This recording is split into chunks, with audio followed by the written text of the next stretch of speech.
mobil. Tolong diperhatikan dalam masa mengendalikan menjaga, tapi yang penting perhatiannya. Baik, saya mulai.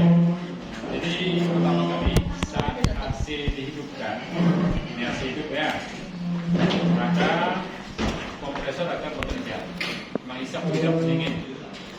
Jadi pertama kali kompresor akan bekerja menghisap udara pendingin dari evaporator. Nah, ini selangnya. Udara pendingin yang dihisap itu dalam gas. Dia gas ya. Tolong disimak, dia dalam bentuk gas. Tekanannya 2,1 kg per cm², 2,1.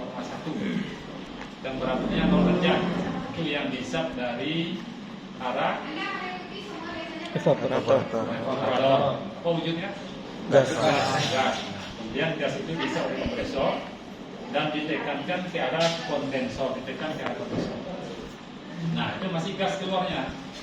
Gas ini tekanannya naik dari 2,1 naik menjadi 15 kg per cm². Karena tekanan naik, temperatur juga naik dari 0 derajat naik melonjak sampai 80 derajat Celcius. Nah, jadi keluar dia masih dalam bentuk gas. Udara pendingin dalam bentuk gas ini kemudian masuk ke kondensor. Nah, di sini sama, tekanannya 15 kg per cm², temperaturnya 80 derajat Celcius. Wujudnya apa? Masih gas. Gas itu yang masuk dalam kondensor didinginkan. Ini pipa ya, panjang pipa ya.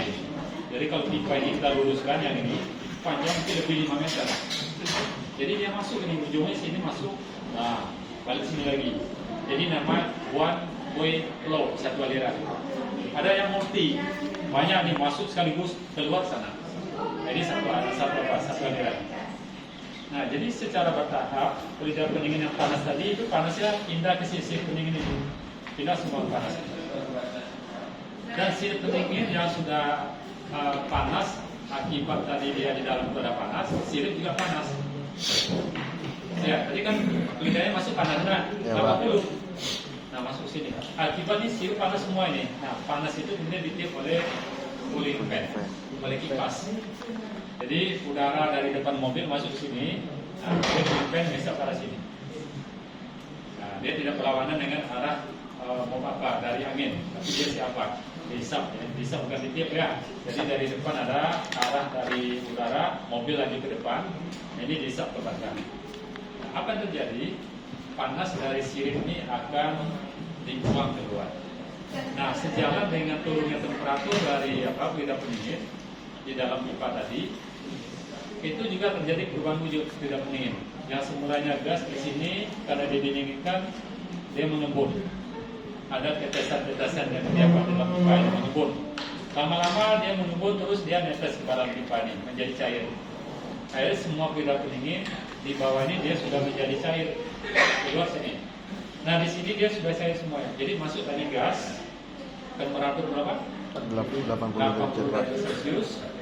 Tekanan 15 kg/cm². Kemudian dia keluar dalam bentuk Cair. Tekanan masih 15. Dan temperatur sudah turun dari 80 turun menjadi 50.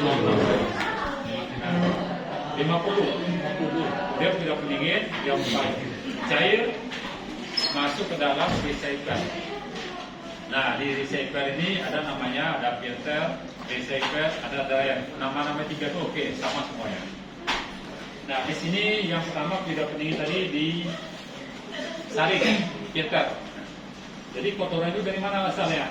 Kotoran itu berasal pertama karena kompresor ini bekerja, lama-lama kan akan terbentuk dia gesekan-gesekan itu ada serbuk benar. Nah, itu kotoran. Kotoran kedua kemungkinan bagian dalam pipa ini karena selalu ada aliran dari udara AC itu akan tergores terkikis ya. Itu juga kotorannya. Yang ketiga kemungkinan kotor berasal adalah udara pendingin itu kan bercampur dengan oli. Jadi udara pendingin bukan hanya udara dalamnya, ada oli juga.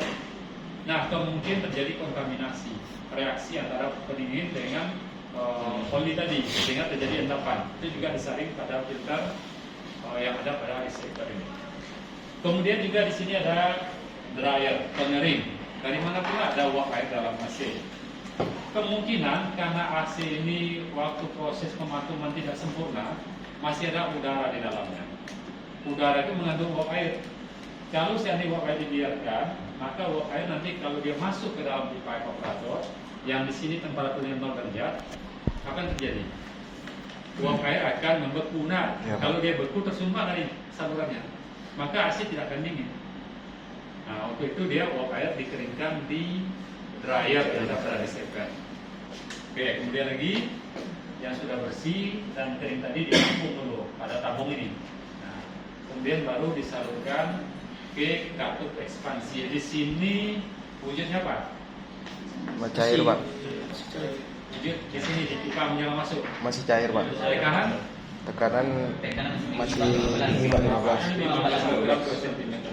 Temperaturnya 50 derajat. 50 ya. Ya, Pak. Katup ekspansi. Karena di katup ekspansi ada penyempitan lubangnya, salurannya, itu terjadi beda tekanan. Sini 15, sisi satu lagi 2,1. Nah, apa akibatnya? Akibatnya adalah fluida pendingin dari cair berubah jadi kabut ke dalam. Misalkan akan disemprotkan ke dalam itu. Dan ini dia terjadi secara continuous, bukan berkala. Kalau injektor kan sekali. Nah, Ya, Pak. kalau ini terus dia selama AC hidup dia selalu bergabung dalam. Nah, jadi kemudian di dalam evaporator dia berubah menjadi gas. Jadi prosesnya secara urutan adalah tekanannya turun, fluida pendingin berubah dari cair menjadi gas. Perubahan wujud fluida pendingin dari cair menjadi gas mengambil kalor dari pipa. Itu urutannya, jangan berbalik. Turun tekanan, berubah wujudnya terjadi dingin. Paham ya? Nah, jadi di sini fluida pendingin masuk ke dalam evaporator, berubah dia menjadi menjadi gas. Akibat apa dia berubah jadi gas? Pengabutan Kenapa? Karena di dalam evaporator tekanannya rendah, 2,1. Nah, jadi pengabutan membantu sebenarnya, membantu dia berubah apa? Merubah menjadi gas. Tapi yang menyebabkan dia berubah jadi gas yang utama itu adalah karena tekanan dalam evaporator rendah. Nah, saya contohkan kemarin ini ada bensin di kulit kita, kemudian dia menguap. Apa terasa kulit kita? Dingin, Pak. Dingin. Nah, Ya, Pak. sekarang fluida pendingin itu berubah wujud di dalam pipa. Dari dia semulanya kabut atau gas, berubah semuanya jadi gas dalam pipa itu. Maka semua pipa evaporator ini menjadi dingin. Kalau lihat pipa ya, semua pipa itu kayak ada apa juga, penyemprot itu semua dingin. Siripnya juga dingin, 0 derajat. Nah, kemudian barulah nanti udara dari blower bisa dari belakang ditiupkan ke arah pipa dan sirip yang dingin tadi. Apa kira-kira yang terjadi? Tentu udara yang keluar menjadi apa? Dingin. Menjadi lebih dingin dan lebih kering. Kenapa itu terjadi? Nah, karena ada sebagian panas yang diambil oleh pipa yang dingin tadi, dan ada sebagian uap air yang menempel pada pipa tadi. Nah, itulah proses pengambilan panasnya. Panas diambil karena dia melewati pipa yang dingin. Uap airnya berkurang terjadi karena udara melewati pipa-pipa yang dingin sehingga terjadi kondensasi. Uap air mengembun pada pipa yang dingin tadi, itu dia netes keluar. Nah, udara yang sudah dingin tadi masuk ruangan. Nah, kita nikmati terus segala ya. Itu bukan sekali lagi, diisap lagi ke belakang, isap lagi, tekan lagi, melewati pipa-pipa tadi kembali dia. Nah, ini berulang-ulang terus-menerus. Gas yang terbentuk di pipa tadi karena dia berubah wujud dari cair menjadi gas, kembali diisap oleh kompresor. Jadi bukan masuk ruangan gasnya. Gas dari fluida pendingin tetap dalam pipa. Itu yang diisap kembali oleh kompresor. Temperatur berapa tadi yang diisap? 0 derajat. Tekanannya 2,1. Nah, wujudnya Wujudnya gas. Nah, itulah sirkulasi ulang kembali. Sirkulasi ini terus berlangsung sama AC itu. Dan ini juga peniupan selalu terjadi selama AC itu. Ini juga cooling fan selalu mendinginkan kondensor selama AC itu. Begitu AC itu dia sudah mencapai settingan yang diinginkan, contoh 20 derajat. Begitu dia sudah 20 derajat, apa yang terjadi? Maka otomatis kopling magnet itu arus ke situnya hilang. Ada yang apa sensornya. Begitu arusnya tidak ada lagi ke kopling magnet, otomatis kompresor berhenti bekerja. sejalan berhentinya juga cooling fan pada kondensor. Dua itu berhenti dia karena temperatur AC sudah 20 derajat. Tetapi blower tetap mendinginkan ruangan. Jadi blower tetap bekerja dia, udara tetap bisa masuk lagi. Nah, begitu temperaturnya naik kembali di atas 20, otomatis kembali kopling magnet bekerja. Dan kondensor juga didinginkan kembali oleh cooling fan. Jadi antara cooling fan dengan kompresor bekerja sejalan. Kalau magnet berhenti, kompresor berhenti, cooling fan berhenti juga. Kalau magnet hidup lagi, cooling fan hidup. Tapi yang tetap bekerja apa tadi? Blower tetap berputar selama AC belum dimatikan. Itu cara kerja AC yang tidak rumit juga sebenarnya. Kalau saya hitung lembaran cara kerja AC itu 3 lembar yang sudah saya print benar. Dan mahasiswa perlu waktu 1 minggu belajarnya. Dan itu pun belum tentu berhasil. Contoh sekarang 5 komponen. Yang berhasil cuma 4 orang dapat nilai 8. Yang lain nilai 0. Dan saya akan saya ulang lagi. Jadi poinnya sudah selesai 1.